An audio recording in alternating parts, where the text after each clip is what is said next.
This is the exact foreclosure system that we use to close over 15 deals a month and that I teach to hundreds of investors across the country to get started in their foreclosure business. From data in to how to market, to how to contract, to how to handle the disposition strategy, how to stop foreclosure sales, from beginning to check in your bank account, this process map goes over it all. Let's get started. Sometimes when people hear the word process, they start cringing a little bit. They don't exactly know what to do. The information is good that they've learned on YouTube or some other mentorship, but the actual processes, the nitty-gritty, is what gets people hung up. They don't have those nitty-gritty processes. So today, we're going to go through an entire mind map, as you can see, pretty detailed, of every single step that you need to follow from data in to check in your bank account. So please get out a pen, get out a notepad, take some notes, follow through with what we're about to learn here, and hopefully this can get you some deals. Okay, so obviously the first thing that we need to do is we need to get foreclosure data. I have gone over this endlessly on this YouTube channel, to how you can find that for free from bunches of different sites in your market. So go back in my channel and watch those. I'll post the video in the description for those of you that want to watch how to get those leads for free. But in this business, we need to leverage our time. We do not want to be spending a lot of time doing $10 an hour tasks.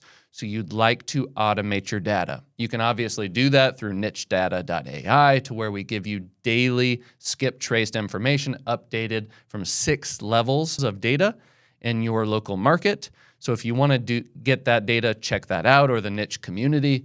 But let's go ahead and get started. So number one, you need to check niche data for new pre-foreclosures or your own data. This will come in every single morning. If you want to do it yourself, you should be having a VA do it, or do this early in the morning if you're just bootstrapping at the very beginning.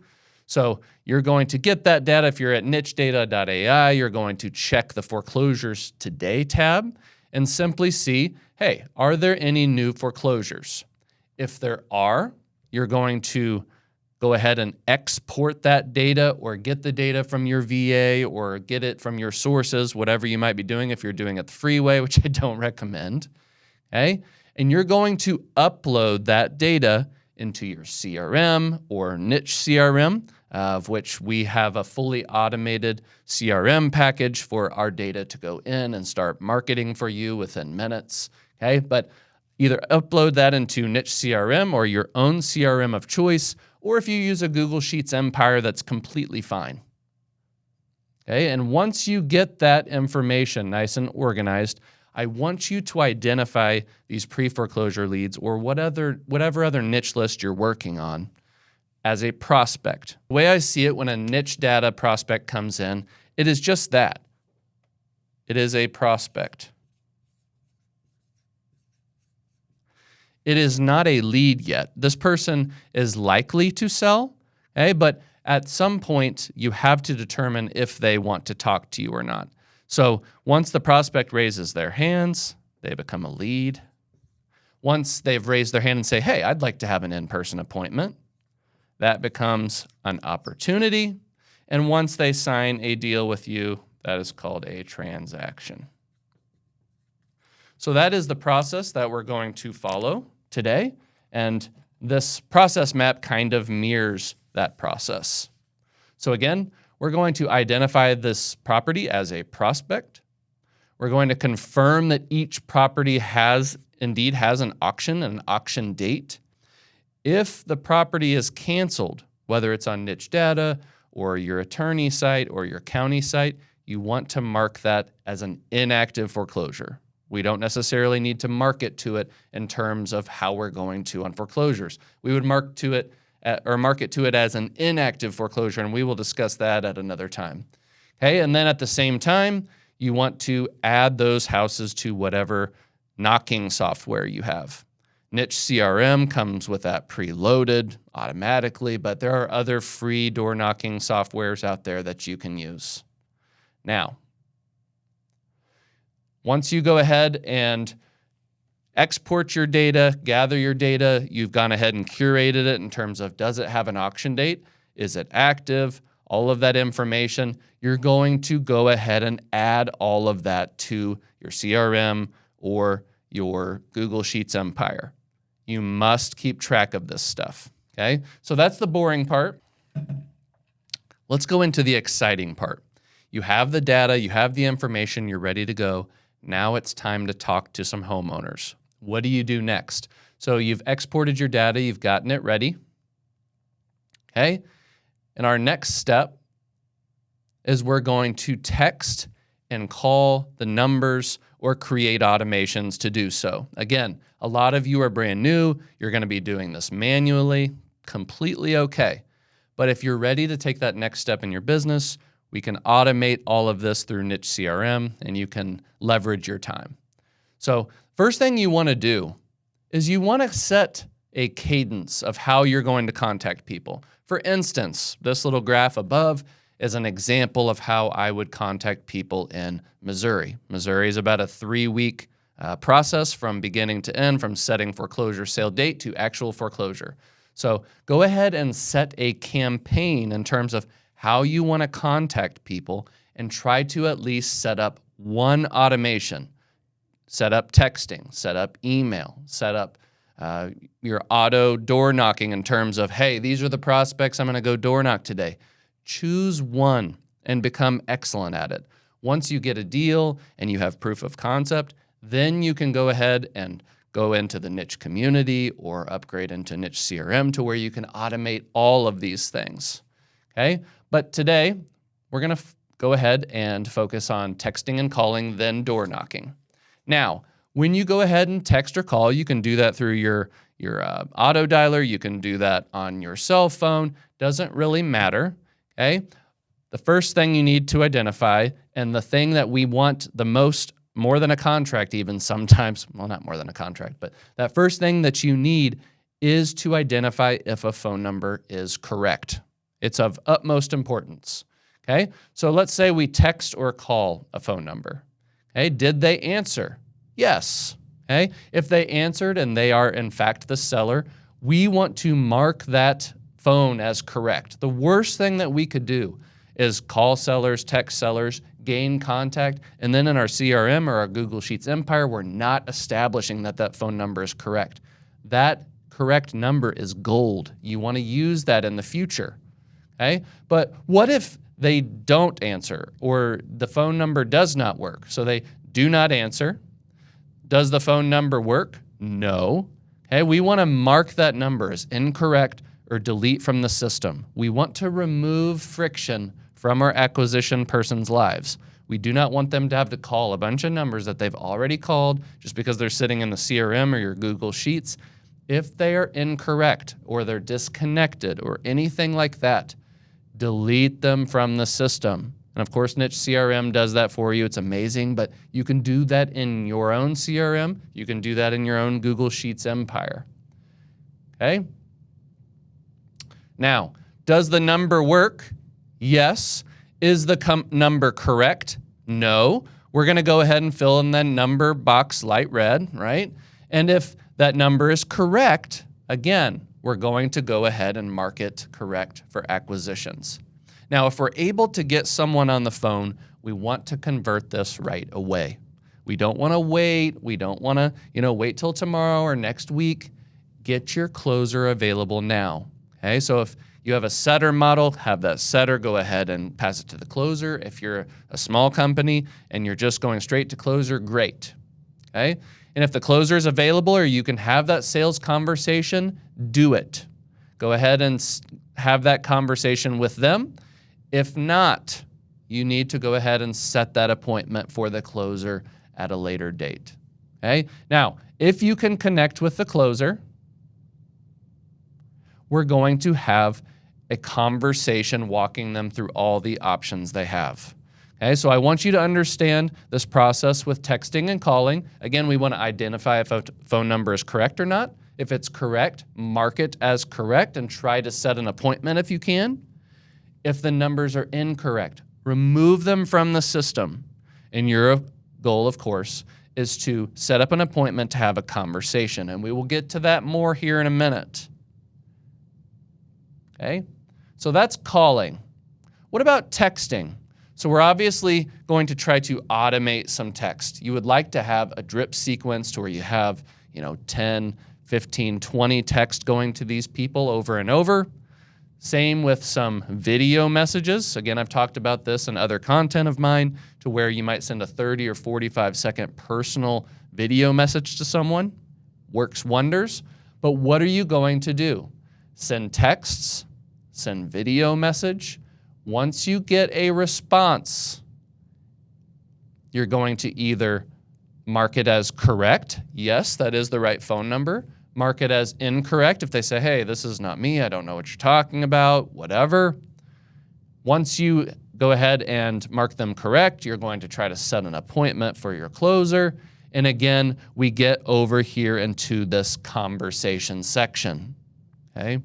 So this is relatively simple, but again, you need to keep track of your phone numbers and have an automated way of doing that to make sure your acquisition person's time is very leveraged. Now, we have gone through texting. We've gone through calling. What about door knocking? All right. Okay, so for our door knocking, you need some sort of way to populate your data on a map. You can do that in your niche CRM, or you can do that on several apps out there to where you can upload that daily, but you need to be able to optimize your route, plot that on a Google map of some sort, and drive to each property.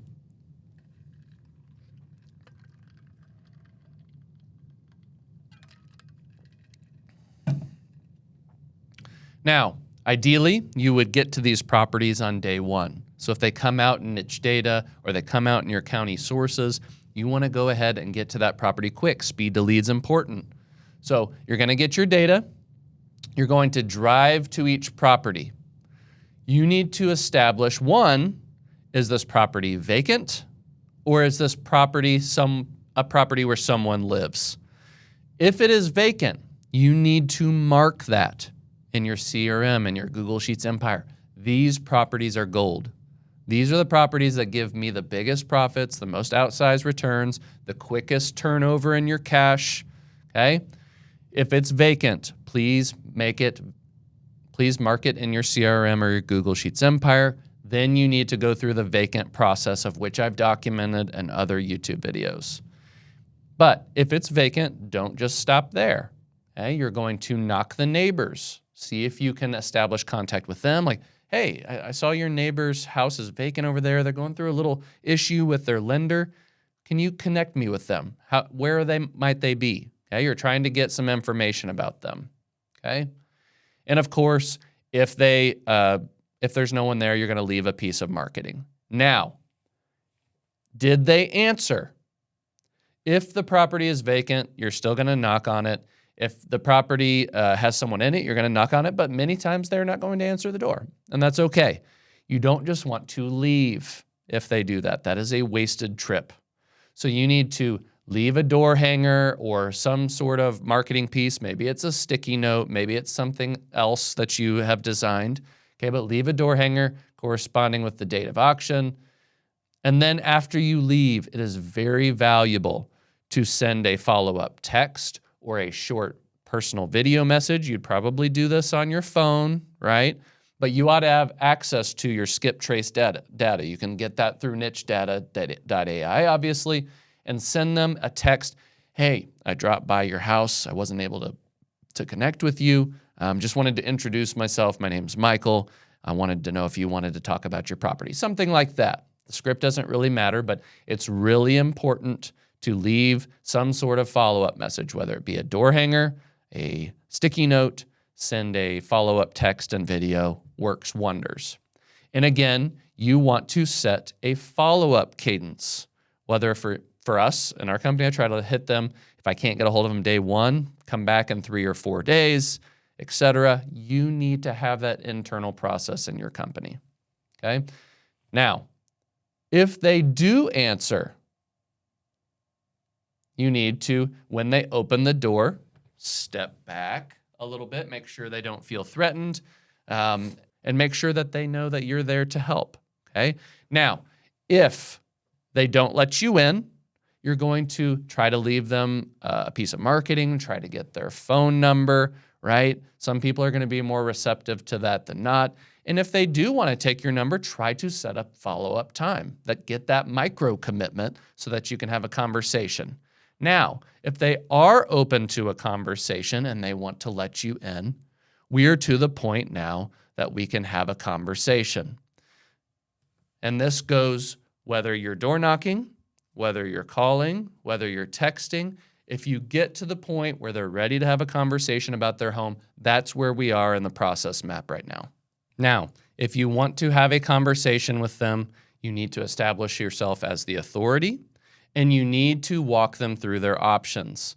Okay? As this says, you need to have insane empathy and walk them through their options. Their options will likely lead to selling, but it doesn't always seem that way. If you would like to know what those conversations sound like, on this channel, I have many different conversations where I go over the 5 options framework. I will put that in the description below so that you can see what that framework looks like in real life. And I've actually put together a compilation of those, so it might make it easier for you to internalize. Okay? Now, once you go through that script, they've kind of decided what option that they can choose. They have 5 options to choose from. They can either choose from reinstating the loan to where they bring the loan current. They can get a loan modification approved, and they can file bankruptcy. These are the options that don't involve you necessarily. If they choose those options, try to set up a follow-up time to where you can talk to them. Follow up every 2 or 3 days to see how things are going. See if they need any help. See if some of their plans have fallen through. Now, if they want to either go the cash route or the subject to route, you can go those ways. So many times, if there's not a lot of equity in their home, you can offer them subject to. Assume their loan, take it over. Maybe you assign that sub to. Maybe you keep it as a rental, whatever it might be. Go that direction. But if they have a lot of equity, potentially they want to sell the house cash. You, of course, want to get them an offer. I try not to give people a number in terms of an offer. I want it to be more value-based. Basically, I tell them, hey, what does your ideal outcome look like? They tell me, I want X, Y, Z. I say, hey, if I can get you to X, Y, Z, I'll do my best, but what do you think it would cost to get to X, Y, Z? They might say, oh, well, $20,000. Okay, well, we saw your payoff over here. If I could get you X, Y, Z, and make sure that that happens, are you ready to move forward? And most of the time they will say yes. Now, if you do require an offer, many times around 50% of ARV is an appropriate offer, or 70 to 75% of ARV minus repairs, that will work. Okay? Now, once you get them on board, whether it be from texting, whether it be from emailing, whether it be from door knocking, whatever it might be, and they're ready to move forward, you need to get that contract signed right away. This is very important. Do not delay, okay? And once you have signed the contract, you need to get all the documents while you are there. So do not just get your cash agreement or your sub-to agreement and leave the house. It's very important that you get some other things. You'll need to probably stop a foreclosure sale, of which we're going to go through here in a few minutes, okay? But you need a third-party authorization for your lender so that you or your team can speak to the lender. You might need a third-party authorization for the attorney or the trustee that's facilitating this foreclosure sale. You're going to need your purchase agreement. You're going to need any additional addendums that they require, mortgage statements, potentially death certificates, marriage certificates. Be very thorough in getting the information now. This appointment was very hard to get. Don't leave and then have to reset another appointment to get yourself information. Get it on the spot. Now, you've signed a contract. Awesome. The tendency is then to take your foot off the gas a little bit. We don't want to do that. When your butt hits the seat after you've gotten a contract, go ahead, take a 60 or 90 second audio message, and just dump your brain about that particular property. Every single thing that you need to know, send that to your TC, to your team member, upload that to your CRM for future use. Also, get some sort of app to where you can turn your contract into a PDF, send that over to your TC or to yourself for future reference. That way you can get the process started. So once you've got that contract signed, you want to then open title or send it over to your attorney, if depending on what state you're in, deposit your EMD, and make intros to all parties. What does that mean? You need to send some sort of email or make sure that your particular properties or particular players that are involved in this property, make sure the seller knows who they are. Try to do this within a few hours of getting that contract signed. That way, there's a immediate win. The seller feels like, oh, this was a good decision. They're very organized. So make sure that you have that set up, okay? You need to go ahead and send all of that information over to your title company or your attorney if that's what you're closing through. Okay, and going back to these documents that you need, it's also really wise while you're at the seller's house to go ahead and call the lender, try to get verbal authorization so that you or your TC can speak to the lender. Okay, and you need to go ahead and contact the lender with the documents necessary. Go ahead and ask the lender, hey, what are the documents that you need? I'm trying to purchase this home, this foreclosure sale's next week. What do you need from me to get this sale stopped? They will let you know. Again, you're going to need a cash agreement or a subject to agreement. You're going to need proof of funds. You're going to need a cover letter that might say, hey, this is my intentions for the property. And you might even need a bare bones HUD from your title company or your attorney that just says, hey, I've opened up escrow on this property. I'm serious on this. Okay, now, when you're with the seller or you're back at your office, okay, you need to call the lender. You need to ask for loss mitigation. Loss mitigation will be the person that you need to talk to that makes decisions on the property that you can escalate to decision makers to try to get a postponement. And you need to say something like this. Hey, this is Michael. I'm here with seller.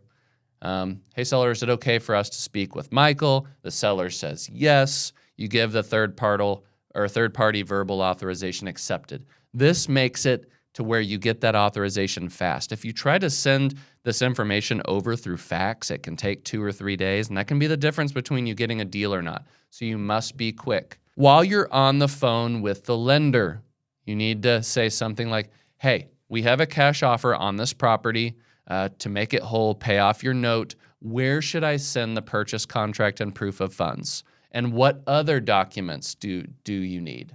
Okay, and if they have a specific person to send it to, that would be best. Okay, always try to get the direct contact info of a supervisor or whoever handles the foreclosure directly. A lot of times they'll have a sales floor and you might call in one time and you talk to Sally and the next time you talk to Danny. You want to have a direct contact with someone who understands your file. That way you don't have to start over. Again, this saves time and this saves houses to where you can get it to the finish line. Okay, then you want to speak with a decision maker about getting a postponement or let them know of what your intention is. And again, they're going to fight you a little bit. They most likely want this house to foreclose. Don't let this deter you. You're going to have to be persistent. You might have to call several times. You might have to ask them to escalate it to a manager or superior or a decision maker. You cannot accept no as a decision. Now, after you have gone ahead and called the lender, it's also smart to call the trustee, the person that's facilitating that foreclosure sale.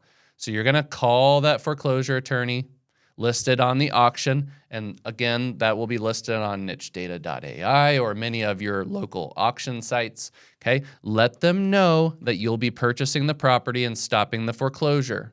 Okay, with them, you will also need a verbal authorization. So again, this would be smart to get while you're with the seller and signing the contract. That way you have all your documentation, you have verbal access to talk to the lender. You have verbal access to speak to the attorney. This reduces a lot of friction out of this process. Okay? After you have everything, you can also send a wet signed authorization to them if they require that. Okay? Again, you want them to know that you are working on the deal and you'll be connecting to the title company and send the payoff, and you'll get that from the lender. You want them to know your authority, and you must build a relationship with them. Do not be ugly, but be firm. Let them know that you need this to be escalated. You will take it as far as it can go. You will keep calling until you get what you want. Okay? Let them know that the auction is in 1 to 3 days. Make them feel like they're making a huge difference in these people's lives. You don't want to let them say, hey, the property is going to take 5 to 7 days to get a payoff or get anything done. Not acceptable. We need to escalate this quickly. You need to let them know how serious the situation is. Once you have gone ahead and communicated with the lender, you've gotten them all the documents, you've communicated with the trustee, you've gotten them all the documents, you are going to have to follow up with these people, okay? There will be constant back and forth on this. Make sure you've reached the person handling the case in most cases and ask for a supervisor if you need to, but you are going to have to follow up with them. You would like them to send the reinstatement or the payoff really quickly, but these big old mortgage companies don't know their left from their right. You are going to have to call several times a day, follow up with them, make sure they're doing what they're supposed to do, follow up with the foreclosure attorney, make sure they're doing what they're supposed to do. Okay? Now, if you're able to get a postponement, this is great. Okay? We stopped the foreclosure, or maybe we closed before the foreclosure. We closed on the property. Huzzah, we've gone ahead and secured profit. Okay, but what happens with up here? Back to our communication phase. We're texting, we're emailing, we're door knocking, and we never contact someone. Okay? They go down here into this bucket. Or if we're not able to stop a foreclosure sale, so foreclosure stop, no. If the property actually forecloses, that is not the end of the game. So if you have never contacted someone and that house foreclosed, or if you have contracted a property and for some reason you couldn't get the sale stopped and it foreclosed, that is not the end. We can do something called surplus funds. So again, surplus funds just means if the property with interest, fees, and all in, they owed $100K, and someone bought it at the foreclosure sale for $150, the difference between those two numbers is called surplus. That $50K is technically owed to the homeowner, but they've got to go through a process, and you, as the investor, can actually help them go through that. So again, if the property foreclosed, we're going to start the surplus funds process and get them to sign a services agreement. You're going to call the trustee and say, hey, how much did this property go for? You're going to figure out what it sold for, and you're going to go ahead and verify those results. Once you've got the results, you're going to go ahead and make contact with the homeowner. You're going to have them fill out a services agreement. Then you will go ahead and contract with an attorney to go ahead and start the process of applying to the courts for that money. Once the courts award the money, the deal will close. Your portion will go to you.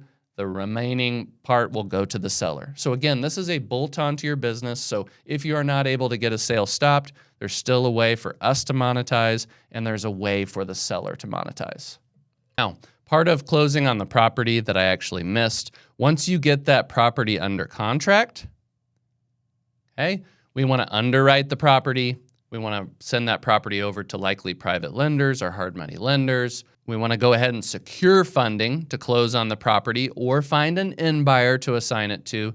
Okay, send promissory notes over for DocuSign signature and connect the lender to the title company. That way they can go ahead and file the deed of trust and promissory note, and you can go ahead and close.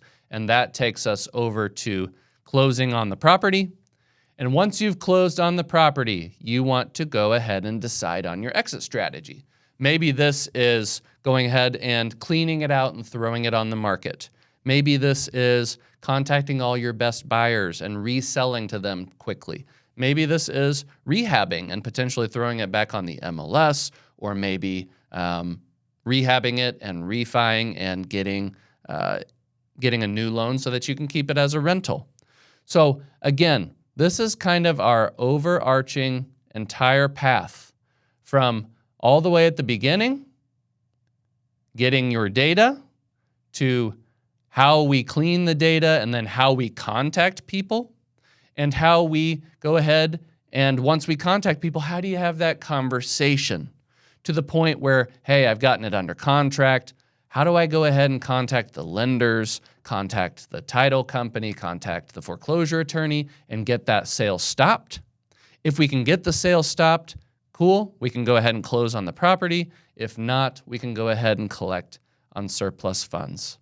So guys, I wanted to give you a 30,000-foot view on what it looks like from top down to do one of these deals. These are the types of deals that you could do 1, 2, 5, 10 plus a month. And you could have a company that does $100,000 to $1 million plus a month. These are the systems that you must put in place. But you must also have the tools. And again, we have the niche community to where you can learn this process deeply, truly understand your product like the back of your hand. You can get your niche data to where you have fully automated data coming into you every single day with these leads with all contact information from the homeowner, from the relatives, and you can now have niche CRM to where you get the knowledge from the community, you get the data that flows right into the CRM, and you can automatically text, email, direct mail, track your routes so that you can do more of these properties and serve more sellers. So if you're interested in joining the community or sharpening your skills and getting some of these tools, I'll put the link in the description below. But I hope this walkthrough has been valuable for you so that you can kind of understand on a deeper level how these deals work. Again, if you want to learn more about how these conversations sound, watch a few of these videos in the description. If you want to learn more about this process, check out the rest of the channel. But I appreciate you watching. I will see you on the next one.